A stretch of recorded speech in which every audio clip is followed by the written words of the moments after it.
Hey guys, I know it's been a while. It's me, Valerie, with a V. Whew, y'all.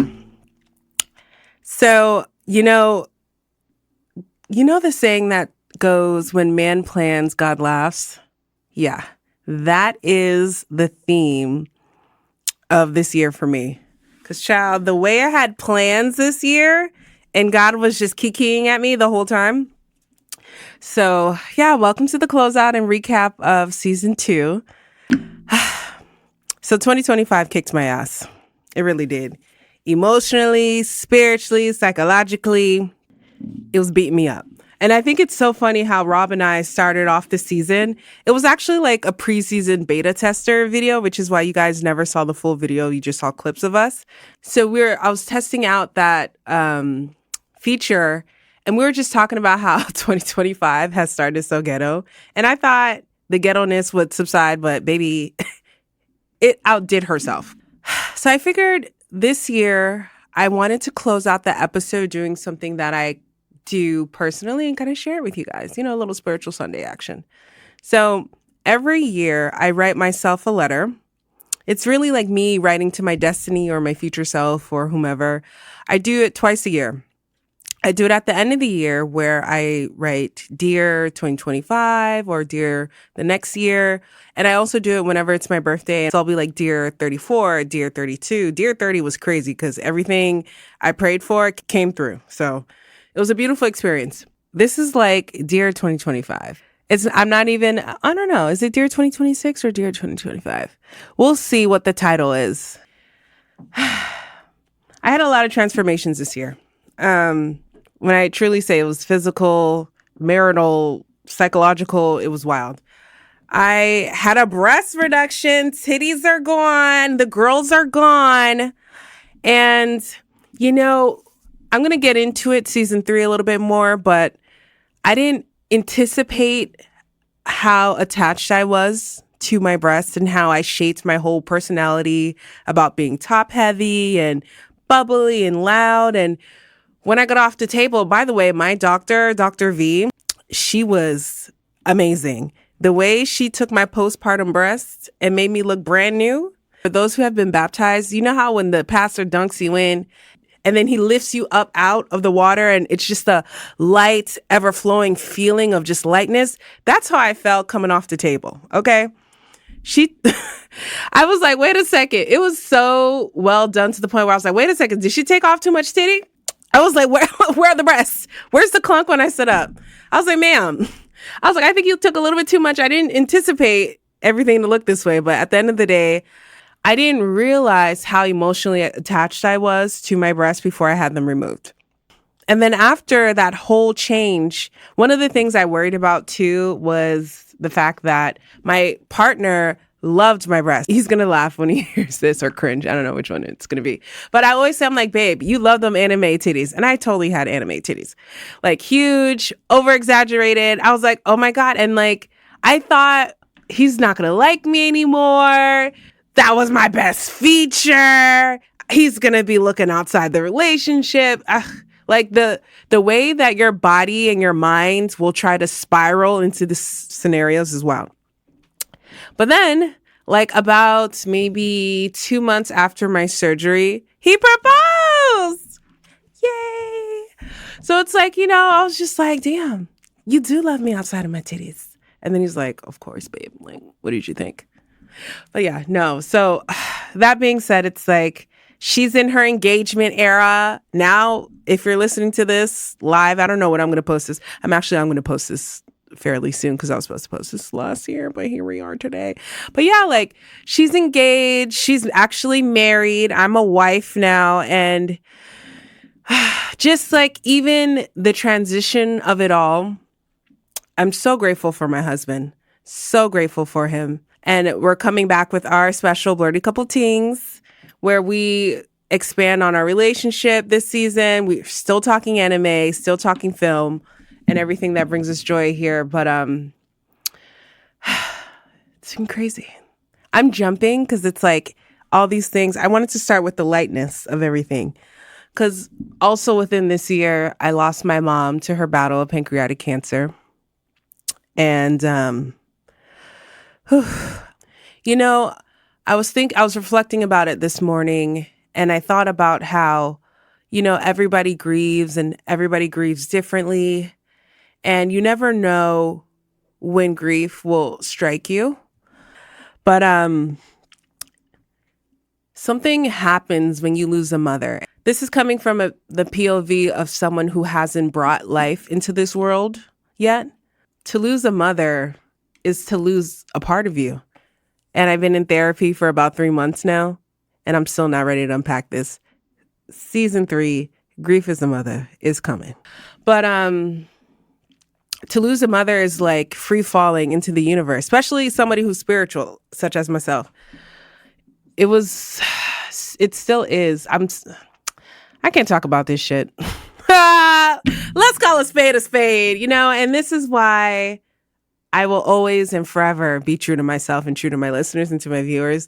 I can't talk about it. I still don't have the words to, I can't say the word. What's the word?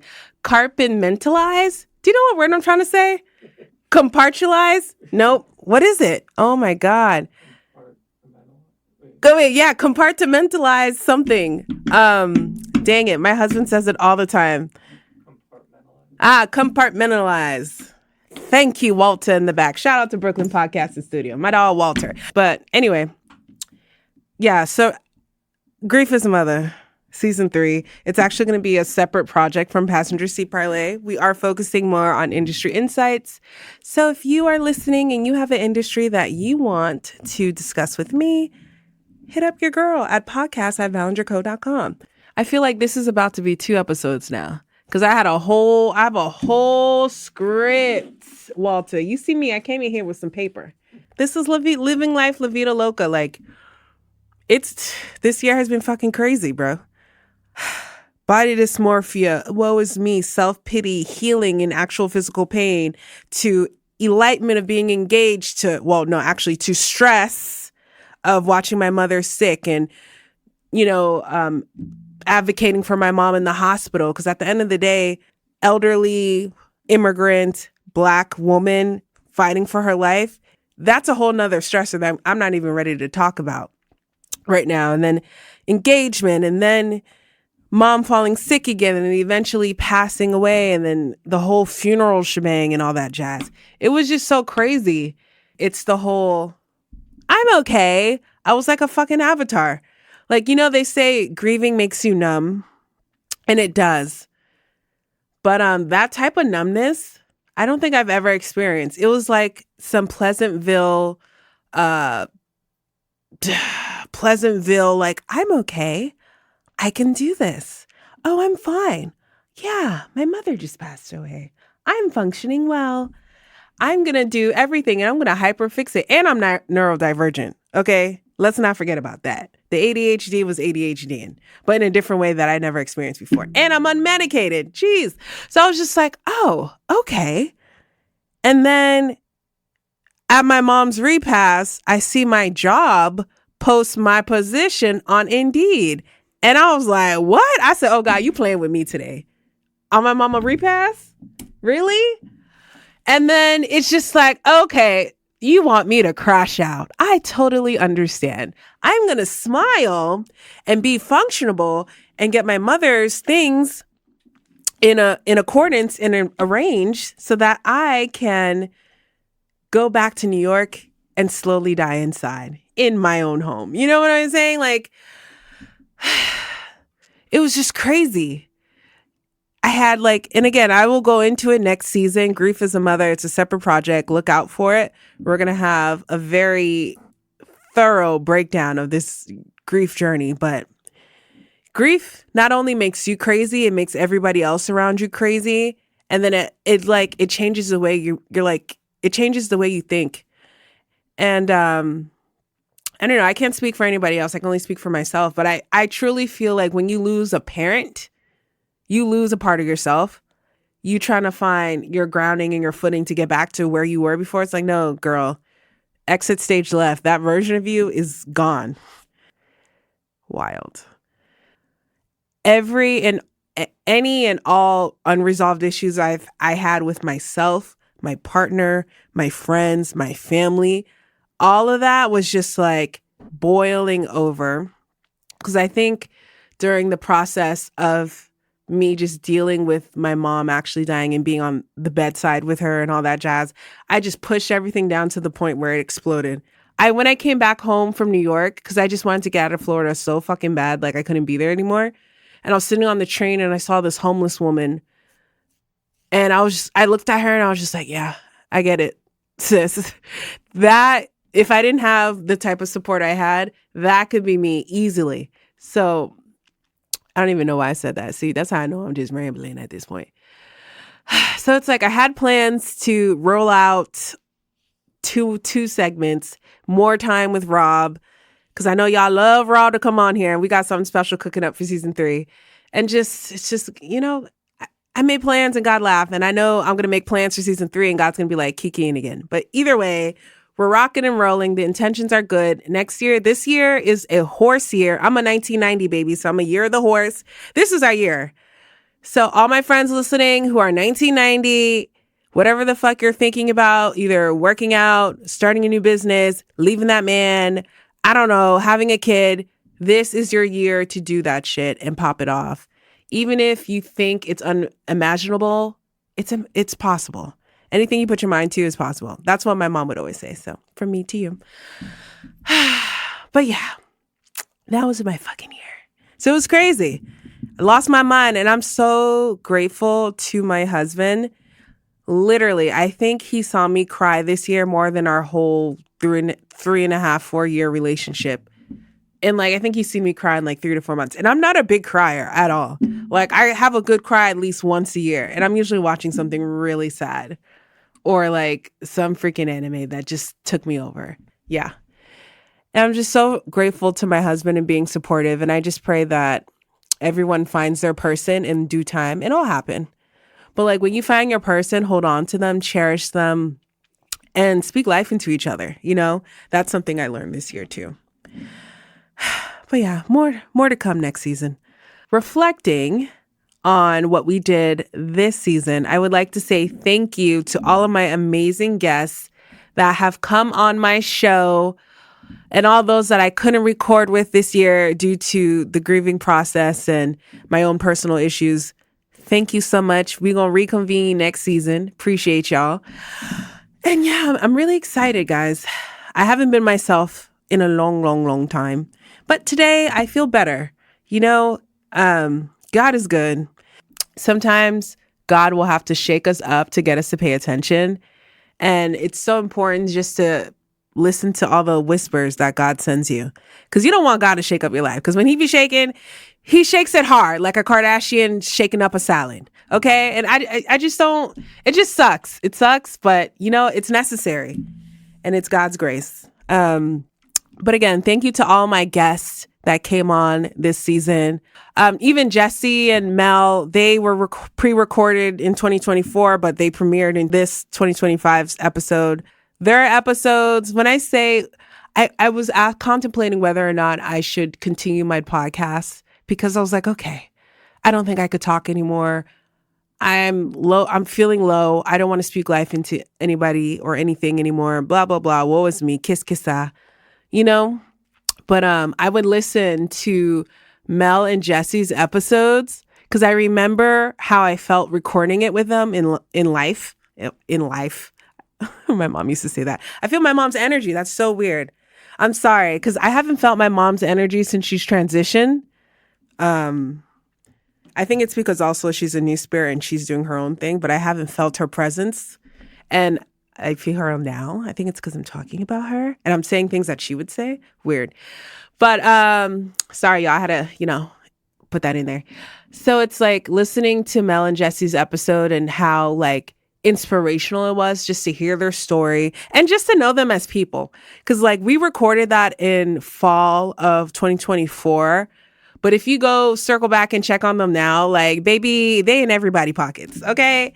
When I say that is the power couple, and I'm just like so glad they're in my circle and I have access to them and I can pick their brains on things. And I just wish them so well. I wish some sorry. Whoa, my mom's spirit is literally here. I'm hearing words in Creole in my head. This is getting weird. It's getting weird. Where's the Palo Santo, Mom? You doing too much. Hold on. But I wish them well, and it's like, God, I can't even finish what I'm trying to say because it's like I'm downloading like crazy. I think it's because my spirit is trying to tell me something about them, and I'm recording live, and there's a lot of energy. Okay, but I wish Mel and Jesse well, and the abundance and the prosperity. And listen, I cannot wait for them to have their podcast or couples book or whatever the heck they come up with next. It's gonna be fire, and I need y'all to tap in. Rob Cut It on Instagram and Euphoric Moss for sure. Who else blessed me this year? Miranda.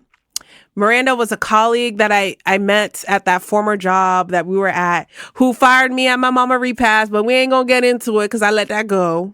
But God don't like ugly and he don't like pretty either.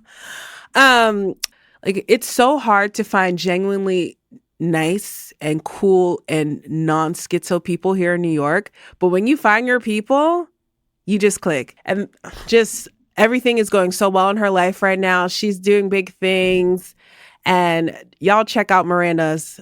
God, Valerie, what? I know, Walter. I swear I'm getting pictures in my mind and shit. I'm like, okay. I think it's because I haven't opened up my third eye since my mom passed. And it's like my spiritual voicemail is downloading. It's so weird. I don't know if you believe in that kind of thing. But I'm getting pictures and images of people and things that are happening. One of my friends is about to get pregnant. I'm going to tell her later. Well, if you're listening now, girl, you're going to have that baby. By the way, do you know people on TikTok make mad money doing spiritual shit? Are you on TikTok? Baby, I saw a little white girl from Wisconsin reading chicken bones. I said, what? I was like, you know what? It's like, if you have a following and if you're good at you could literally sell bullshit to the world and they pay for it. And I'm like, here I am, the legit real deal, but afraid to do my spiritual things because of fear of judgment, especially me being Haitian child. I'm saying, first of all, you playing with these Popeye chicken bones, and these people are giving you all types of shit on TikTok. And she's giving like super easy questions like, yes, no, yeah, you should go out with him again. I said, oh my God, you guys are just eating this shit up. It's crazy. I'm like, you know what, bitch? Let me get on this TikTok and make me some money for real. Passenger seat parlay, call me now.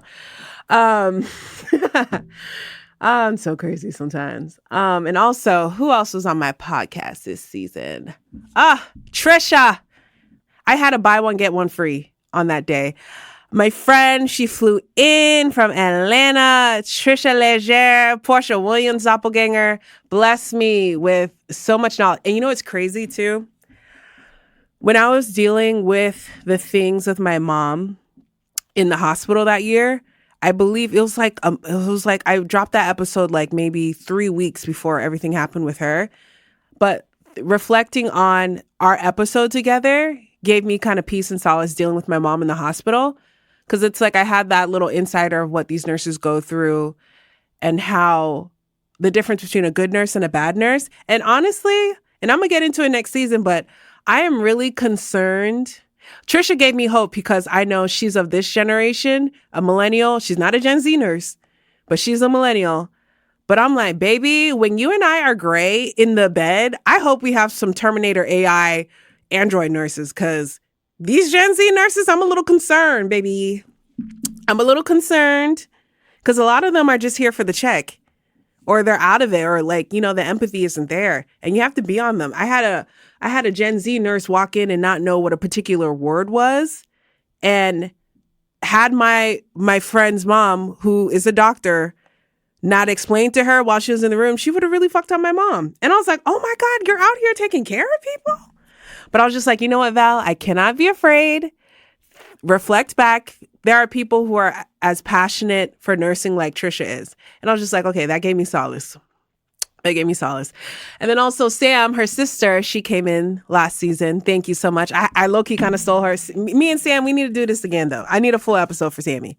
And congrats to Sam. She's getting married this year. Wishing her and her husband felicidades. And then, yeah, last and foremost, and I really hope I'm not forgetting anybody.